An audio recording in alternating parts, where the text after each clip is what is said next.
مرزا اسد اللہ خان غالب کی ایک خوبصورت غزل پیش کر رہا ہوں. کوشش کروں گا کہ آپ کو الفاظ معنی اور کچھ مختصر سی تشریح بھی اس کے ساتھ بیان کروں. مدت ہوئی ہے یار کو مہما کیے ہوئے. یہ آپ نے گائی بھی تو بہت سنی ہوگی اور شاید پڑھی بھی ہو، اور یہ مشہور زمانہ غزل ہے غالب کی. کافی لمبی غزل ہے، 16-17 اس کے شعر ہیں، اور کوشش کرتے ہیں کہ ان تمام اشعار کو سمجھیں. چونکہ پچھلی غزل جس میں میں نے تشریح کے ساتھ پیش کی تھی، اور اس سے پہلے بھی جو غزلیں پیش کی ہیں، تو جن غزلوں میں تشریح تھوڑی سی کوشش کرتا ہوں پیش کرنے کی، وہ آپ لوگوں کو زیادہ پسند آتی ہیں، اور مجھے اس طرح کے میسیجز بھی ملتے ہیں کہ اس طرح تشریح اور الفاظ معنی کے ساتھ بتائیے. تو کوشش کرتے ہیں. اس کا پہلا شعر ہے کہ مدت ہوئی ہے یار کو مہما کیے. پہلا شعر ہے، مدت ہوئی ہے یار کو مہما کیے ہوئے، جوش قدح سے بزم چراغاں کیے ہوئے. مدت آپ سمجھتے ہیں عرصے کو کہتے ہیں، یار یعنی محبوب، مہما کیے ہوئے. مدت ہوئی ہے یار کو مہما کیے ہوئے. بہت آسان مصرع ہے، سیدھا سیدھا مطلب ہے اس کا کہ ایک مدت ہو گئی ہے، ایک عرصہ گزر گیا ہے کہ جب ہمارا محبوب ہمارا مہمان ہوتا تھا. تو اس وقت کو یاد کر رہے ہیں غالب کے، یار مدت ہو گئی ہے یار کو مہما کیے ہوئے، یعنی محبوب کو اپنے پاس بلائے ہوئے. اور اس کی مثال وہ یہ دے رہے ہیں کہ جوش قدح سے بزم چراغاں کیے ہوئے. جوش قدح یعنی قدح کہتے ہیں پیالے کو، بڑے پیالے کو، شراب کا پیالہ اصل میں ساغر جسے ہم کہتے ہیں. تو جوش قدح یعنی شراب کے پیالے کو جوش آ جائے. اور بزم چراغاں، چراغاں آپ سمجھتے ہیں بہت سارے چراغ جلا دیں، بہت ساری روشنی ہو جائے. بزم محفل کو کہتے ہیں. تو کسی محفل میں بہت ساری چراغ جلنے سے روشنی ہو جائے. تو غالب اصل میں یہ بتا رہے ہیں کہ شراب کا جو نشہ ہے وہ محبوب کی قربت سے دو آتشہ ہو جاتا ہے، یعنی ڈبل ہو جاتا ہے. یعنی شراب کی جو خصوصیت ہے اس میں اضافہ ہو جاتا ہے، اور پوری بزم، ایک تو چراغ خود محفل میں جل رہے ہیں، پھر دوسرا ایک چراغ سب سے بڑا محبوب خود ہے، اور پھر جو شراب پی جا رہی ہے اس کے نشے میں محبوب کے قربت کی وجہ سے اتنا لطف دوبالا ہو گیا ہے کہ پوری بزم میں چراغاں نظر آ رہا ہے. تو وہ اس وقت کو، اتنے اچھے اور روشن وقت کو یاد کرتے ہوئے کہہ رہے ہیں کہ مدت ہوئی ہے یار کو مہما کیے ہوئے، جوش قدح سے بزم چراغاں کیے ہوئے. دوسرا شعر ہے کہ کرتا ہوں جمع پھر جگرے لخت لخت کو. کرتا ہوں جمع پھر جگرے لخت لخت کو، عرصہ ہوا ہے دعوت مژگاں کیے ہوئے. اب اس شعر کو اگر دیکھیں تو پہلا مصرع دیکھتے ہیں، کرتا ہوں جمع. جمع یعنی کلیکٹ کرتا ہوں، دوبارہ سے جمع کرتا ہوں، دوبارہ سے ہمت کرتا ہوں. پھر جگرے لخت لخت کو، یعنی وہ جگر، لخت کہتے ہیں ٹکڑے ہونے.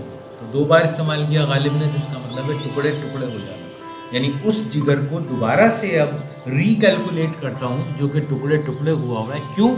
کیونکہ عرصہ ہوا ہے دعوت مژگاں کیے ہوئے. مژگاں کہتے ہیں پلکوں کو. دعوت مژگاں پلکوں کی دعوت ہے، لیکن یہ محاوراتی زبان ہے، اور اس سے مراد یہی ہوتی ہے کہ محبوب کی نظر، یعنی محبوب نے ایک نظر دیکھا تو عاشق کا جگر ٹکڑے ٹکڑے ہو گیا. تو وہ کہتے ہیں کہ کیوں نہ دوبارہ سے محبوب مجھے ایک نظر دیکھے اور میں پھر اپنے دل و جگر کو ٹکڑے ٹکڑے کروں.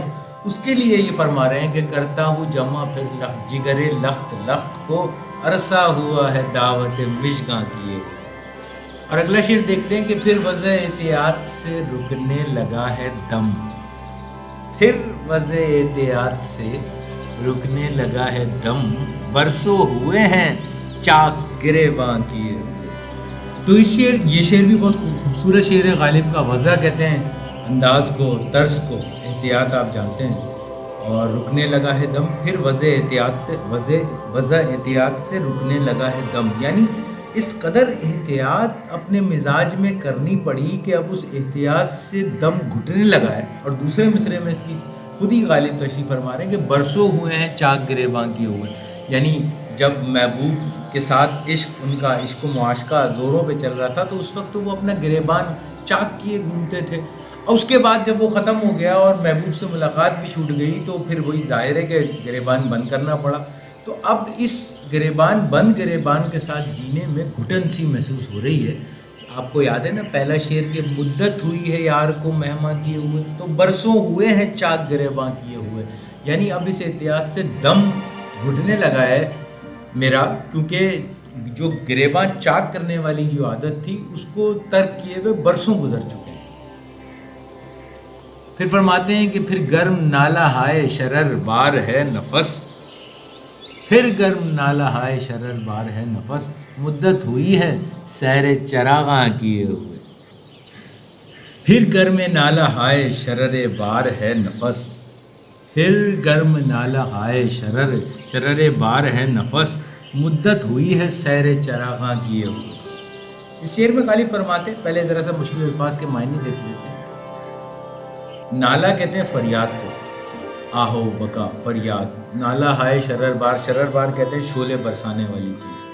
نالہ ہائے شرر بار ایسی فریاد جس سے شعلے ٹپکنے لگے، اور نفس یعنی سانس، یعنی ذات سے مراد ہے اپنی۔ پھر گرم نالہ ہائے شرر بار ہے نفس، اس کا مطلب یہ ہے کہ پھر سانس سے یا پھر میرے اندر سے ایک ایسی فریادیں نکل رہی ہیں جن سے شعلے برس رہے ہیں۔ اور اس کی تشریح میں فرماتے ہیں کہ مدت ہوئی ہے سیر چراغاں کیے ہوئے، یعنی جب شعلے ہوں گے تو چراغاں ہوگا، فائر ورکس آپ اسے کہہ سکتے ہیں۔ تو غالب یہ فرماتے ہیں کہ چونکہ مدت ہو گئی ہے یار کو مہما کیے ہوئے، اس لیے اب سانس کو بھی مدت ہو گئی ہے کہ بہت مدت سے اس نے ایک ایسی فریاد، ایک ایسی آہو بکا اندر سے نہیں نکالی ہے جس سے شعلے برسنے لگ جائیں۔ اس لیے اس بات کو بھی وہ دہرا رہے ہیں کہ پھر گرم نالہ ہائے شرر بار ہے نفس، مدت ہوئی ہے سیر چراغاں کیے ہوئے۔ اگلا شعر دیکھیے کہ پھر پرسش جراحت دل کو چلا ہے عشق، پھر پرسش جراحت دل کو چلا ہے عشق، سامان 100,000 نمکداں کیے ہوئے۔ اب اس شعر کا مطلب اگر ہم دیکھیں تو پرسش کہتے ہیں پوچھنا، دریافت کرنے کو کہتے ہیں۔ جراحت زخم کو بھی کہتے ہیں، بعض دفعہ زخم کے علاج کو بھی کہتے ہیں جراحت۔ جراحت دل کے زخموں کا علاج۔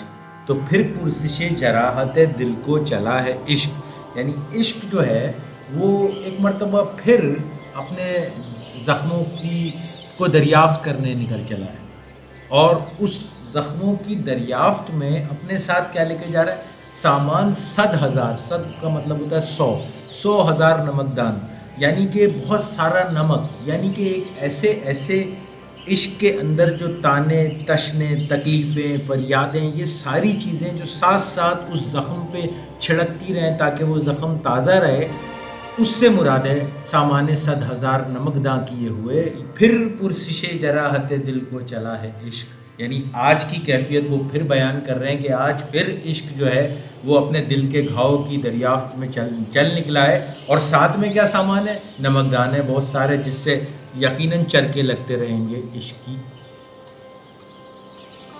باہم دیگر ہوئے ہیں دل و دیدہ پھر رقیب، باہم دیگر ہوئے ہیں دل و دیدہ پھر رقیب، نظارہ و خیال کا ساماں کیے ہوئے۔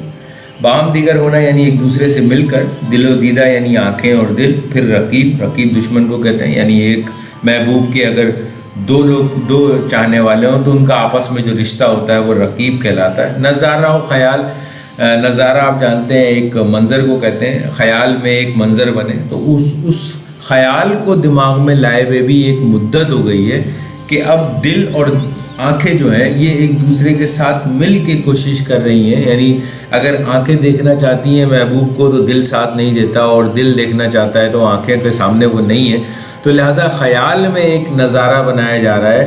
تو اس کی بات کر رہے ہیں کہ وہ خیال بھی دماغ میں لائے ہوئے چونکہ بہت دن ہو گئے ہیں، تو اس کو اس شعر میں اس کیفیت کو غالب بیان کر رہے ہیں کہ آج باہم دیگر ہوئے ہیں دل و دیدہ پھر رقیب، مخاطب کر کے کہہ رہے ہیں نظارہ و خیال کا ساماں کیے ہوئے، اس نظارے کے خیال کا بھی ساماں کیے ہوئے بہت دن ہو گئے، یعنی وہ سوچ بھی اپنے دماغ میں لائے ہوئے بہت دن ہو گئے۔ اگلا شعر دیکھیے کہ دل پھر طواف کوئے ملامت کو جائے ہے، دل پھر طواف کوئے ملامت کو جائے ہے، پندار کا صنم کدہ ویراں کیے ہوئے۔ اس شعر کا مطلب ہے کہ پہلے مشکل الفاظ کے معنی دیکھ لیتے ہیں۔ طواف کہتے ہیں چکر لگانے، کو بیسیکلی کو سے مراد ہوتی ہے جگہ، اور ملامت آپ کو پتہ ہے کہ برا بھلا کہنے کو کہتے ہیں، ملامت کرنا یعنی برا بھلا کہنا کسی کو۔ تو طواف کوئے ملامت یعنی ایسی جگہ کا چکر لگانا جہاں پہ ملامت کے سوا کچھ نہیں ملتا، وہاں دل کہہ رہا ہے کہ پھر چلو، پھر وہاں کا چکر لگاؤ۔ اصل میں اس کی مراد یہاں پہ اس مصرعے میں اس سے مراد ظاہر ہے کہ محبوب کا گھر ہے یا محبوب کی گلی ہے۔ تو غالب یہ فرما رہے ہیں کہ دل آج پھر کہہ رہا ہے کہ اس گلی میں جایا جائے، دل پھر طواف کوئے ملامت کو جائے ہے، جہاں سے برا بھلا سننے کو ملتا ہے وہاں پھر جایا جائے، وہاں کے پھر چکر لگائے جائے۔ پندار کا صنم کدہ ویراں کیے ہوئے۔ تو میں بار بار جو پہلے شعر کی طرف آپ کی توجہ دلا رہا ہوں کہ مدت ہوئی ہے یار کو مہما کیے ہوئے، تو دراصل یہ زمین چونکہ وہی ہے تو غالب اسی زمن میں فرما رہے ہیں کہ پندار کا صنم کدہ ویراں کیے ہوئے۔ پندار کہتے ہیں غرور یا نخوت، صنم کدہ آپ جانتے ہیں کہ ویسے تو بت خانے کو کہتے ہیں، لیکن یہاں مراد ہوتی ہے محبوب کی جگہ، محبوب کا گھر کہہ سکتے ہیں، یا جہاں محبوب سے ملاقات متوقع ہو۔ تو پندار کا صنم کدہ یعنی محبوب چونکہ ہمیشہ نخوت سے اور نخروں سے ملتا ہے، تو اس کو ویران کیے ہوئے بھی بہت دن ہو گئے، اس جگہ کو بھی ویران کیے ہوئے بہت دن ہو گئے۔ یعنی دل کہہ رہا ہے کہ آج پھر محبوب کی گلی میں چلتے ہیں اور پھر دوبارہ، حالانکہ وہاں سے برا سننے کو ملتا ہے ہمیشہ، تو دوبارہ سے وہ برائی سنتے ہیں۔ پندار کا صنم کدہ ویرا کیے ہوئے بھی بہت دن ہو گئے، تو آج پھر اس طرف چلتے ہیں۔ پھر شوق کر رہا ہے خریدار کی طلب۔ اس مصرعے میں کوئی مشکل الفاظ نہیں ہے۔ شوق کر رہا ہے، شوق آپ جانتے ہیں، شوق کر رہا ہے خریدار کی طلب، عرض متاع عقل و دل جاں کیے ہوئے۔ اس کا مطلب یہ ہے کہ آج جو دل کے اندر جو شوق ہے وہ دوبارہ سے اسے یہ طلب ہو رہی ہے کہ ہمارے دل کے اندر کا جو سرمایہ ہے، متاع کہتے ہیں سرمایہ کو، دل کا جتنا بھی سرمایہ ہے، جتنی عقل ہے، دل ہے، جاں ہے، جتنی بھی چیزیں ہیں ہماری، وہ ساری کی ساری اس کی نظر کر دی جائیں۔ یعنی آج دل پھر یہ چاہ رہا ہے کہ محبوب آئے اور یہ ساری چیزیں اس کی نظر کر دی جائیں۔ پھر شوق کر رہا ہے خریدار کی طلب کا مطلب یہ ہے کہ آج پھر سے دل میں وہی خواہش جاگ رہی ہے، عرض متاع عقل و دل و جاں کیے ہوئے۔ یعنی جب ہم نے سارا سرمایہ، ساری عقل، سارے دل و جاں نظر کر دی تھی اپنے محبوب کی، دوبارہ سے اسی سچویشن کی شوق پھر طلب کر رہا ہے۔ دوڑے ہے پھر ہر ایک گل و لالہ پر خیال، دوڑے ہے پھر ہر ایک گل و لالہ پر خیال، صد گلستاں نگاہ کا ساماں کیے ہوئے، صد گلستاں نگاہ کا ساماں کیے ہوئے۔ تو اس شعر میں غالب کی مراد، اب دیکھیں تھوڑا سا مشکل الفاظ دیکھ لیتے ہیں۔ گل و لالہ ویسے تو پھول وغیرہ کو کہتے ہیں، لیکن یہاں غالب کی مراد گل و لالہ سے کیا ہے؟ گل و لالہ سے غالب کی مراد حسین و جمیل لوگ ہیں، اصل میں حسین لڑکیاں ہیں اگر آپ کھل کے مجھ سے پوچھیں تو وہ کہہ رہے ہیں کہ اب ہر ایک حسین و جمیل عورت پر خیال جاتا ہے، دوڑے ہے پھر ہر ایک گل و لالہ پر خیال۔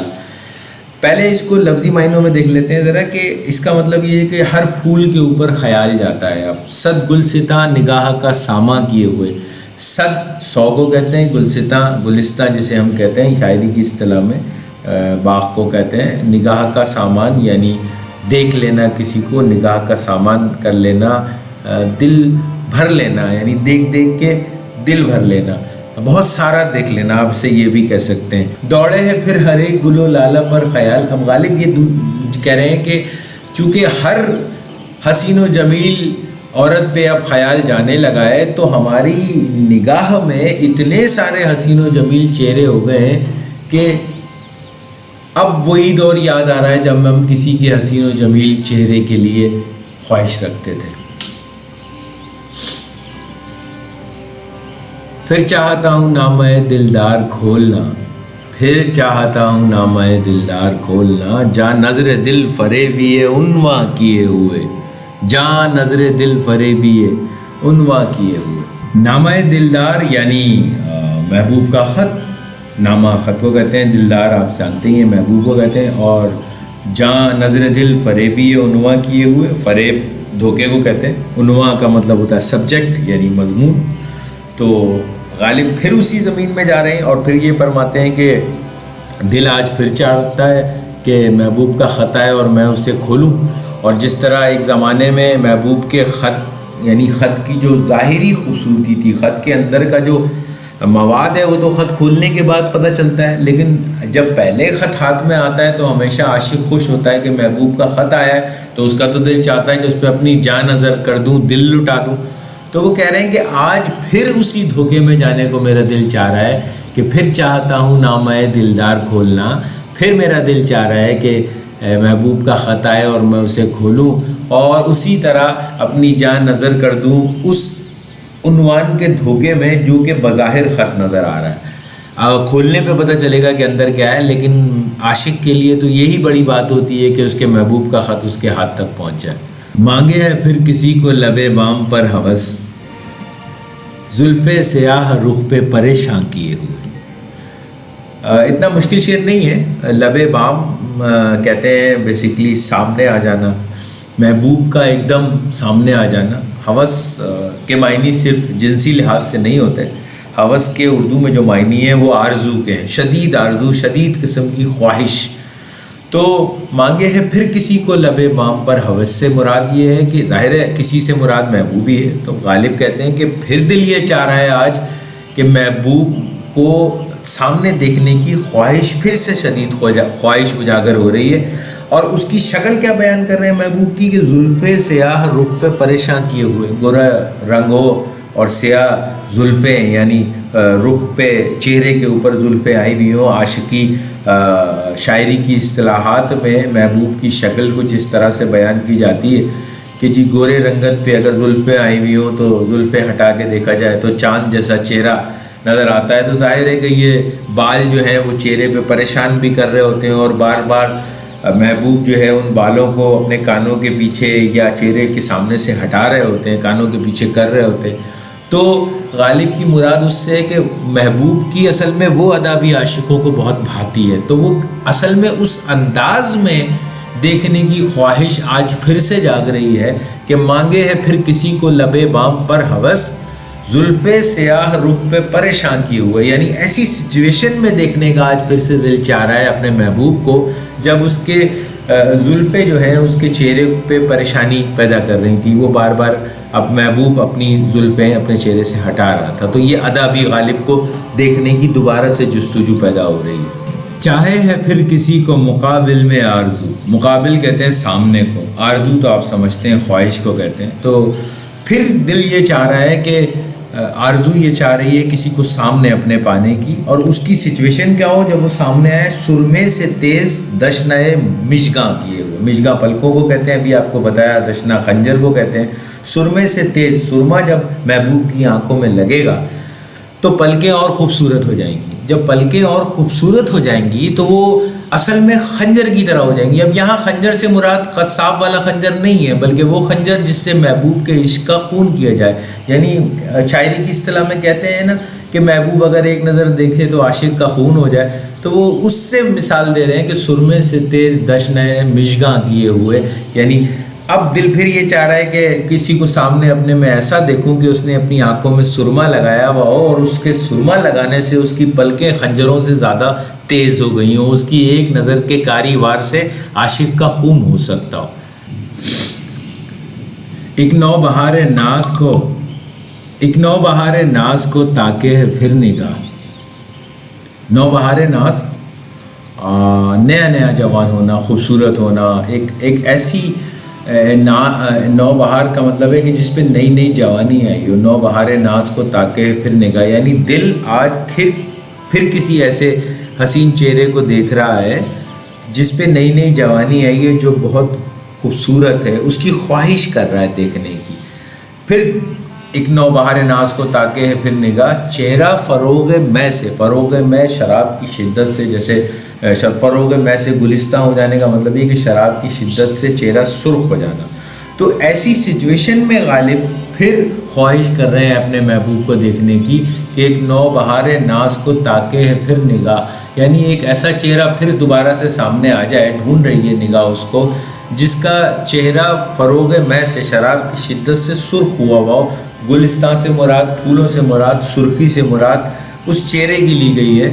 تو یہ غالب یہ فرما رہے ہیں شعر میں کہ آج پھر سے دل یہی چاہ رہا ہے کہ پھر ایک چہرہ سامنے آئے اور وہ چہرہ ایسا ہو جس کے چہرے کی جو سرخی ہو وہ شراب کی شدت سے اتنی زیادہ ہو گئی ہو جیسے پورا گلستان اس کے چہرے پہ آ گیا ہے۔ پھر جی میں ہے کہ در پہ کسی کے پڑے رہیں، بہت آسان مصرع ہے کہ دل میں پھر آ رہا ہے جی میں، جی کا مطلب دل ہے، کہ در پہ کسی کے پڑے رہیں، کسی کے دروازے پہ پڑے رہیں، دل میں آج پھر یہ خیال آ رہا ہے، سر زیر بار منت درباں کیے ہوئے۔ زیر بار یعنی بار کہتے ہیں بوجھ کو، بوجھ کے اپنے بوجھ سے سر جھکا ہوا ہو اور دربان کی منت کر رہے ہو، یعنی کہ شرمندگی میں نظریں نیچے جھکائے ہوئے دربان کی منتیں کر رہے ہوں کہ محبوب سے ملنے دیا جائے، دوسرے معنوں میں آپ یہ کہہ سکتے ہیں۔ تو غالب کہہ رہے ہیں کہ پھر وہی سچویشن کا دل چاہ رہا ہے کہ پھر جی میں ہے کہ در پہ کسی کے پڑے رہیں، سر زیر بار منت درباں کیے ہوئے، اور جی ڈھونڈتا ہے، جی دل سے مراد ابھی دوبارہ یہ آ گئی، جی ڈھونڈتا ہے پھر وہی فرصت کے رات دن، یعنی دل پھر یہ بات کر رہا ہے آج پھر سے کہ کاش وہی دوبارہ فرصت کے رات دن آ جائیں ہماری زندگی میں، جب ہم صرف بیٹھے ہوتے تھے اور اپنے محبوب کا تصور کیے ہوتے تھے اور دنیا کے ہر کام سے بیگانہ تھے، یعنی اس دیوانگی کا دور دوبارہ سے آ جائے، اس کی خواہش ظاہر کر رہے ہیں غالب اس شعر میں کہ جی ڈھونڈتا ہے پھر وہی فرصت کے رات دن، بیٹھے رہیں تصور جانا کیے ہوئے۔ اور مقطع عرض ہے اس غزل کا کہ غالب ہمیں نہ چھیڑ کہ پھر جوش اشک سے، جوش اشک یعنی آنسوؤں کا جو جوش ہے، غم کی جو شدت ہے، تو غالب یہ فرما رہے ہیں کہ ہمیں بھائی چھیڑو نہیں، ورنہ پھر جوش اشک سے کیا ہو جائے گا، آنسوؤں کی شدت سے کیا ہوگا، بیٹھے ہیں ہم تہیہ طوفان کیے ہوئے، پہلے ہی ہم کسی طوفان کا تہیہ کیے ہوئے، ارادہ کیے ہوئے بیٹھے ہوئے ہیں، اس لیے ہمیں نہ چھیڑو کہ دوبارہ سے ہماری آنکھوں سے آنسو رواں ہونا شروع ہو جائے۔ غالب ہمیں نہ چھیڑ کے پھر جوش اشک سے، بیٹھے ہیں ہم تہیہ طوفان کیے ہوئے۔ تو مدت ہوئی ہے یار کو مہماں کیے ہوئے، جوش قدا سے بزم میں چراغاں کیے ہوئے۔ مجھے امید ہے کہ یہ غزل آپ کو پسند آئی ہوگی اور اس کی جو مختصر تشریح میں نے کرنے کی کوشش کی ہے یہ بھی آپ کو پسند آئی ہوگی۔ تو غالب کے اشعار کی تشریح جیسے میں پہلے بھی کہہ چکا ہوں کہ نہ تو اس قدر آسان ہے، اور دوسرا ایک اور میں ایک اہم بات کہہ دوں کہ غالب کے خیال کی جو پرواز ہے وہ اس قدر بلند ہے کہ آپ ایک شعر کو لے کے 1 گھنٹہ بھی اس کی تشریح کر سکتے ہیں، ڈیفرنٹ انداز سے اسے دیکھ سکتے ہیں۔ اس لیے موضوع کی طوالت کو مد نظر رکھتے ہوئے ذرا مختصر تشریح کرنے کی کوشش کی ہے۔ اگر آپ کو یہ پسند آئی ہو تو چینل کو سبسکرائب کریں، ویڈیو کو لائک کریں، کمنٹس دیجئے، اپنے دوستوں میں شیئر کریں۔ آپ کے وقت کا بہت شکریہ۔